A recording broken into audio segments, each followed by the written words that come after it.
Hey, what's up guys and welcome back to Ask NK. Blender Conference 2020 has just finished its premiere and this is about an hour and 38 minutes of fun-packed, presentation and stuff. Now, Ton actually started the show by giving a couple of speech and he did talk about certain things. First of all, he said that the Blender organization has been restructured and the foundation and the institute is becoming one unit. And this unit will be taking care of Blender project and also the Blender technology, whereas the studio section of Blender organization is going to be taking care of the Blender project as well, but it will also be dealing with the creative content and also regular testing of Blender itself. Ton went on to outline the goal of Blender as a software, which includes the freedom to create, so you don't need to be on a subscription for you to be able to do anything, the freedom to apply creative resources, and also the freedom to participate in the market. Contrary to the idea where there is just a handful of tool sets that are being used in open and close quote industry, he's looking at ways that Blender would also be able to be used in the market in terms of games, animation, TV series, and also TV shows. Now, he also went ahead to look at ways Blender will be developed in a much more professional form. So the Blender project in itself, he's looking at ways that both the engineering standard will be upgraded and also the code documentation would be more professional. Now, these are things that he's looking forward to as he's also talking about the freedom to access and also better product design. Ton went ahead to close his opening speech by saying that we don't want to be a software design company, we want to be an open source foundation because Blender will remain a community of contributors. After the closing speech, there were a couple of nice reels and there were pretty cool persons from different parts of the world, from the Netherlands, from Australia, from Germany, from France, from Nigeria, from Lebanon, from the United States, and so on and so forth. There were a couple of cameos from Blender Guru, Captain Delusion, Creative Shrimp, Tangent Animation, and also the guys from Ubisoft. Now, this was just, it was just very, very lovely. This session was very, very interesting as you would see so many different projects.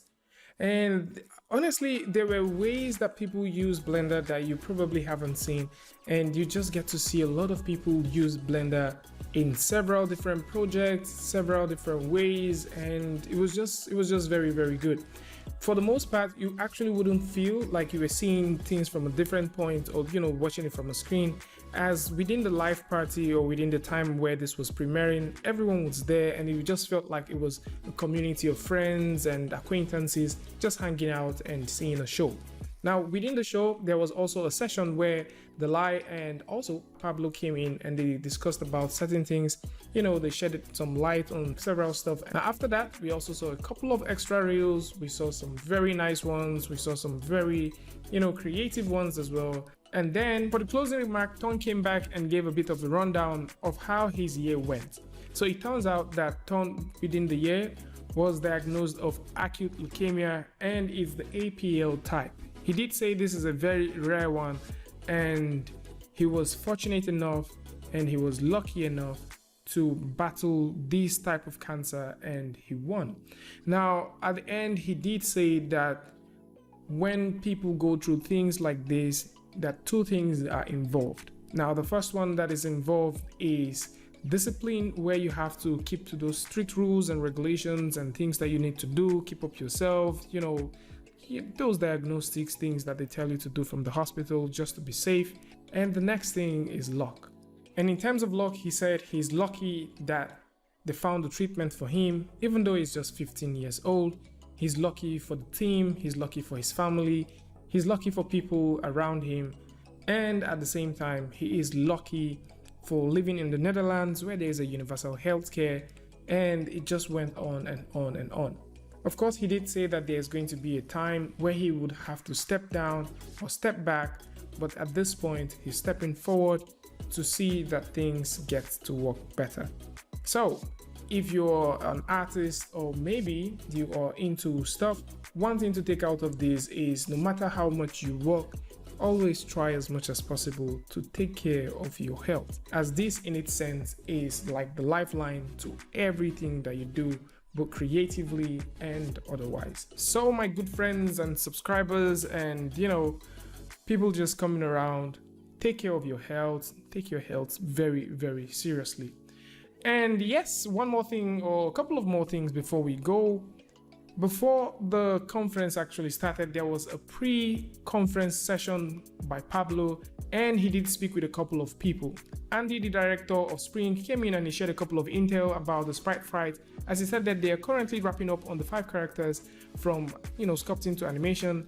And something else is that the sprite fright would also make its way to the cover page of the 3D magazine. He also confirmed that they are working with some of the new features that is coming to Blender, like overrides, some updates that Sebastian is implementing. And he did iterate the fact that with the Blender GeoNodes that is coming very, very soon, that once it becomes steady to a point, they would also go through and implement it. Sebastian also did speak about the early MPR, that they are working on those and they're seeing how they'll make it even way better, as this is in its early stage and it might be semi-real time in terms of converting 3D objects to 2D objects. Of course, there were a couple of people that came in and talked about some cool stuff. Cybrian also did come in and he talked about the updates that is happening with the NLA. He talked about the post-break editor, which may end up becoming a universal tool within Blender as a whole. And he mentioned a couple of developments that will be coming over to Blender in terms of the animation module that they're working on, as this in its sense he's saying that will look better, as he's anticipating that in 2021 the animation module will be way better than what we have.